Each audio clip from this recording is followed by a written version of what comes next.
reports that you're conspiring with the resistance.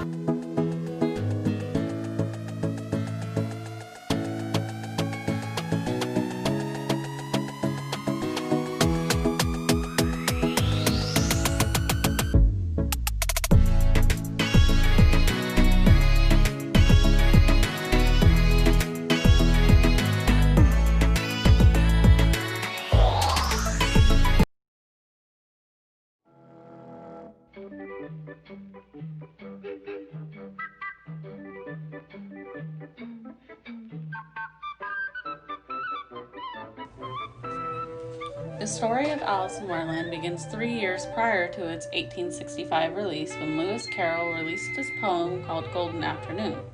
The poem is based off of the three Liddell sisters, Lorena, Alice, and Edith, and is made up of 7 6-line stanzas following the scheme A, B, C, B, D, B.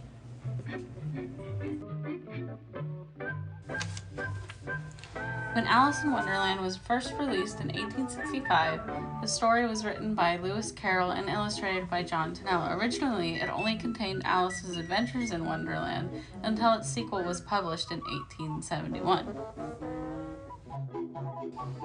After the sequel's release, Alice Through the Looking Glass, Alice in Wonderland and Alice Through the Looking Glass would become some of the most published pop culture literature, especially in the fantasy genre.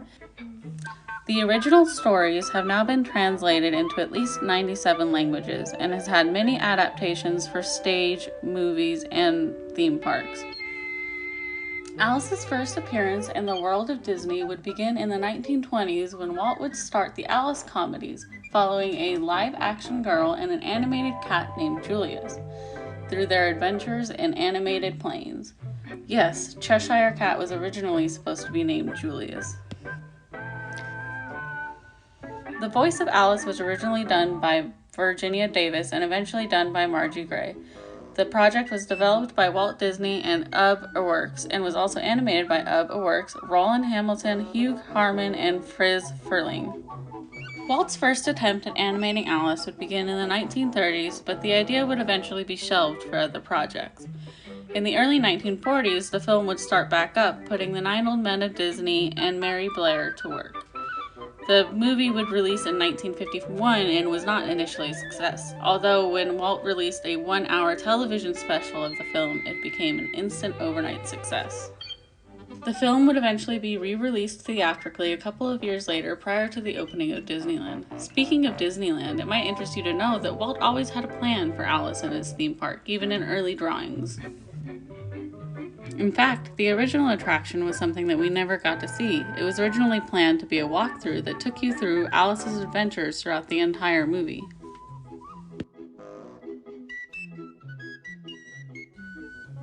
Although the original walkthrough attraction was eventually shelved, there are many concept arts and drawings of what the attraction might have been. Thought it might have been fun to stage out what the dreamy original attraction might have looked like. So let's take a moment to explore the concept art done by Bruce Bushman to see what may have been.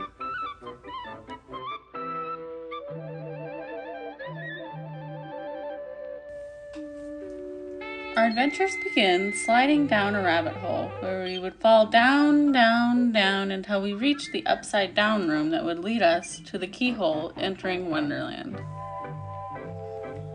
We then follow Alice into the sea of her own tears where we run into the dodo and many other Wonderland creatures. After this startling event, you enter a glass maze, and on the other end of the maze you run into none other than Tweedledee and Tweedledum, where you see the story of the carpenter played out on the walls. After walking past the fish shack built by the carpenter, you find yourself at the White Rabbit's house, where you can go inside, explore the house, and eventually slide down the outside. As you can see, this attraction is not only made for children because you can see adults sliding down the other end of the house. After playing in the White Rabbit's house, you encounter your favorite hookah-smoking caterpillar and many other creatures in the forest. Eventually, you run across the Cheshire Cat, who leads you to the Mad Hatter and the March Hare. Following that experience, you would go into the Tolgee Woods, get lost, have to go through another maze, and finally find the Cheshire Cat again, where he would lead you to the Queen's Kingdom.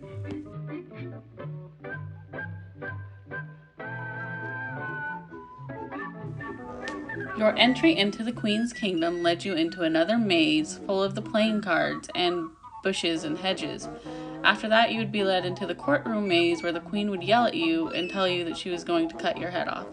Eventually, the nightmare would be over. You would lead yourself out through the spinning tunnels that would be covered in playing cards, and the attraction would end.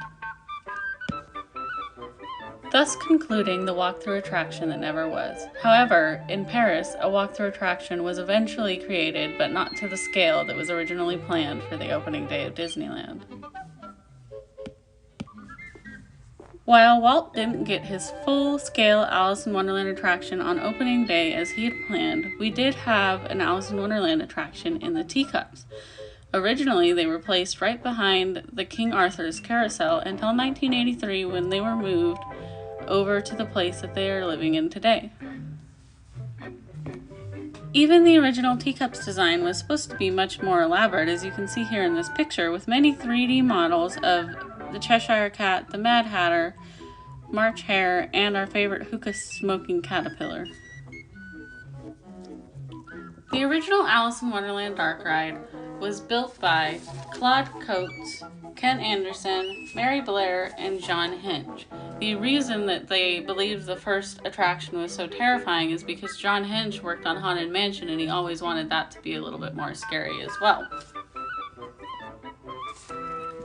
A little known fact is that Claude Coates originally planned on the ride vehicles being playing cards until it was decided that a caterpillar was more practical. He and Ken Anderson would also be responsible for creating all of the original backdrops on the attractions.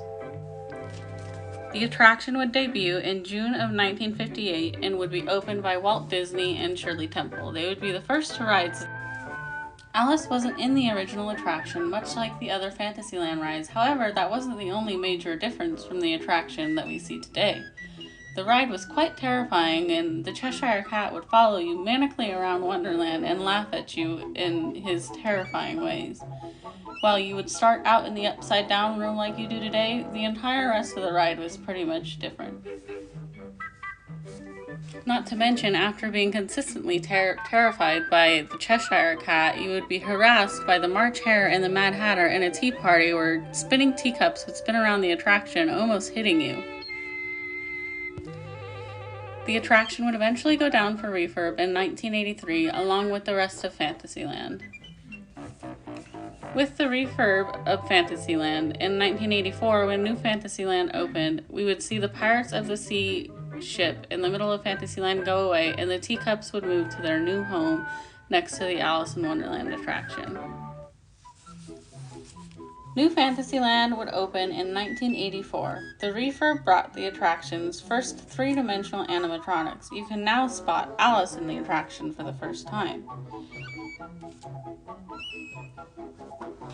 Catherine Beaumont would come back to be the voice of Alice in the new attraction that was designed by Tony Baxter and his team of Imagineers.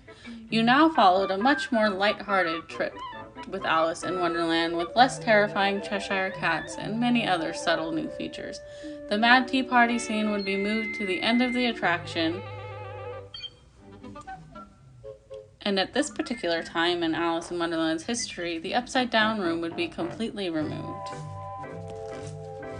The attraction would remain unchanged until 2010, when the ride would suddenly go down for protection reasons, where they would install handrails along the attraction. The ride would reopen quickly and then be closed again in 2014 to allow for new updates, refurbishment, and new features in the ride. Brought back with the projections that you see alongside the rabbit hole. Since then, the attraction has remained mostly the same. However, it is also one of the most high-tech attractions throughout all of Disneyland since its refurb. It is truly a classic and truly one of my favorite attractions in Disneyland. This brings us to the end of our journey with Alice and her adventures through Wonderland. We greatly appreciate you stopping by and watching our show. We would appreciate it if you would like and subscribe to our channel, and if you have any suggestions on future Disney Secrets and History videos, you can always get a hold of us on our Facebook and Instagram page that will be linked down below in the description. Thank you again for coming by, and have a magical day.